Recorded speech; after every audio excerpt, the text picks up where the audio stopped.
Hello guys, म चाहिँ आज सुकाएको माछा पकाउँदैछु। सुरुमा कराही राखेँ, त्यसमा चाहिँ तेल हालेँ, तेल तात्न दिएँ। तेल तातेपछि त्यो सुकेको माछालाई चाहिँ मजाले तारेर एकछिन तार्न दिएँ। त्यसपछि निकालेँ त्यो माछालाई चाहिँ, अनि त्यसपछि प्याज काटेँ एकदम मसिनो बनाएर। त्यसपछि त्यो बाँकी रहेको तेलमा चाहिँ प्याज राखेँ, अनि प्याजलाई मजाले गल्न दिएँ। रातो हुन्जेलसम्म चाहिँ दालचिनी राखेँ 2 पत्ता। त्यसपछि टमाटर हालेँ, अनि टमाटर प्याजलाई गल्नलाई चाहिँ अलिकति नुन राखेँ। मजाले यो गल्छ।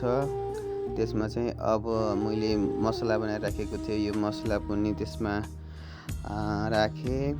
अलिकति पानी थपेर त्यसपछि अलिकति बेसार राखिदिएँ। मजाले यसलाई पाक्न दिएँ। उता भात पनि पाक्दैछ, अनि यसमा तातो पानी हालेँ। तातो पानी हालेपछि अलिकति उम्लिन दिएपछि यो तारेको माछालाई चाहिँ माथिबाट यो पानीमा राखिदिएँ। मजाले ग्रेभी बन्छ है गाइस। अनि त्यसपछि अलिकति चलाएँ। त्यसपछि मैले चाहिँ धनियाँ निकालेँ फ्रिजबाट। धनियाँलाई चाहिँ मजाले मसिनो गरेर एकदम स्पिडमा काटेँ, अनि त्यसपछि माथिबाट धनियाँलाई त्यसमा राखेँ। अलिकति चलाएपछि मजाले उम्लिन दिएँ, अनि त्यसपछि बन्यो।